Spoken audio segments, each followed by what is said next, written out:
ಬದುಕಿಗೆ ಯಾವ ರೀತಿಯಲ್ಲಿ ಧಕ್ಕೆಗಳು ಇವತ್ತು ಉಂಟಾಗಿದೆ ಅಂತಕ್ಕಂಥ ಒಂದು ನೋವಿನ ಸಂಗತಿ. ರಾಜ್ಯದಲ್ಲಿ ಲೋಕಸಭೆಯ ಚುನಾವಣೆಯ ಕೊನೆಯ ಹಂತ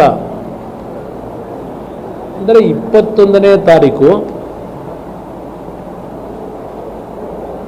ಒಂದು ಪೆನ್ ಡ್ರೈವನ್ನು ಇಡೀ ರಾಜ್ಯದ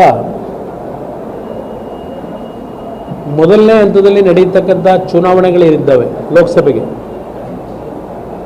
ಅದು ಕೇವಲ ಹಾಸನ ಜಿಲ್ಲೆಗೆ ಮಾತ್ರ ಸೀಮಿತ ಆಗಲಿಲ್ಲ. ಪೆನ್ ಡ್ರೈವ್ನ ಸರ್ಕ್ಯುಲೇಷನ್ನು ಮಂಡ್ಯದಲ್ಲಿ ಮಾಡಿದ್ದಾರೆ, ಅದು ಪೊಲೀಸ್ ಅಧಿಕಾರಿಗಳನ್ನ ಇಟ್ಕೊಂಡೇ ಮಾಡಿದ್ದಾರೆ. ಪೆನ್ ಡ್ರೈವ್ನ ಸರ್ಕ್ಯುಲೇಷನ್ನು ಪೊಲೀಸ್ ಅಧಿಕಾರಿಗಳನ್ನ ಇಟ್ಕೊಂಡು ಮಾಡಿದ್ರು, ಹೆದರಿಸಿ ಅವರಿಗೆ ಮಾಡಲೇಬೇಕು ಅಂತ. ಬೆಂಗಳೂರು ಗ್ರಾಮಾಂತರದಲ್ಲಿ ಮಾಡಿದ್ದಾರೆ ಈ ಪೆನ್ ಡ್ರೈವ್ನ ರಿಲೀಸು.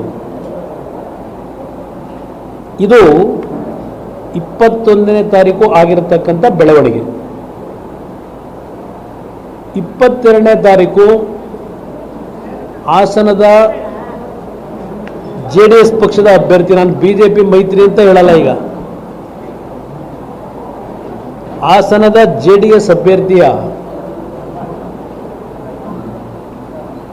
ಎಲೆಕ್ಷನ್ ಏಜೆಂಟ್ ಇದ್ದಾನೆ ಪ್ರಜ್ವಲ್ ಪೂರ್ಣಚಂದ್ರ ಅಂತ ಹೇಳಿ.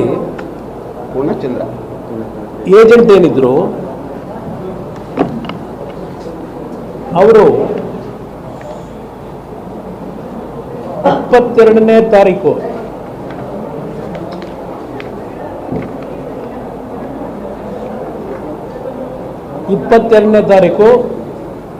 ಹಾಸನದ ಜಿಲ್ಲಾಧಿಕಾರಿಗಳಿಗೆ, ಅವೆಲ್ಲ ಮತ್ತೆ ಮಿಕ್ಸ್ ಮಾಡ್ಕೊಳ್ಳಿ, ಹಾಸನದ ಜಿಲ್ಲಾಧಿಕಾರಿಗಳಿಗೆ ಒಂದು ಕಂಪ್ಲೇಂಟ್ ಕೊಟ್ಟರು. ಹಾಸನದ ಜಿಲ್ಲಾಧಿಕಾರಿಗೆ ಅಲ್ಲಿಂದ ರಿಟರ್ನಿಂಗ್ ಆಫೀಸರ್ ಅವರು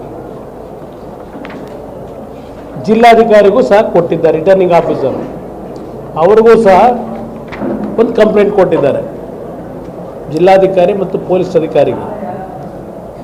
ಇದು 21ನೇ ತಾರೀಕು ರಾತ್ರಿ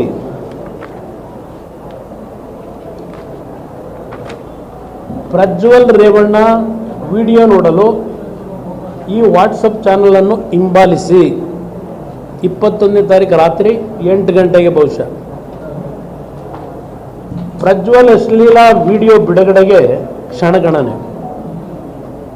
ನಾನು ಮೊದಲನೇದಾಗಿ ಸ್ಪಷ್ಟವಾಗಿ ಹೇಳಿದ್ದೇನೆ, ರಾಜ್ಯದಲ್ಲಿ ಇಂಥ ಒಂದು ಕೆಟ್ಟ ಬೆಳವಣಿಗೆ ಆಗಿರ್ತಕ್ಕಂಥದ್ದು ನೋವು ತಂದಿದೆ ಅಂತಕ್ಕಂಥದ್ದು. ಈ ಒಂದು ಅಶ್ಲೀಲ ಪ್ರಕರಣದ ಬಗ್ಗೆ ನಾನು ಯಾವುದೇ ಕಾರಣಕ್ಕೂ ಯಾವುದೇ ವ್ಯಕ್ತಿ, ನಮ್ಮ ಸಂಬಂಧಿಕರಿರಲಿ, ಯಾರನ್ನೂ ನಾನು ರಕ್ಷಣೆ ಕೊಡ್ತಕ್ಕಂಥವನಲ್ಲ.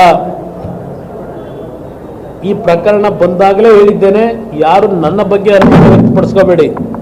ನಾಡಿನ ಜನತೆಯ ಮುಂದೆ ನಾನು ಈಗಲೂ ಸಹ ಸ್ಪಷ್ಟೀಕರಣ ಕೊಡ್ತಾ ಇದ್ದೇನೆ.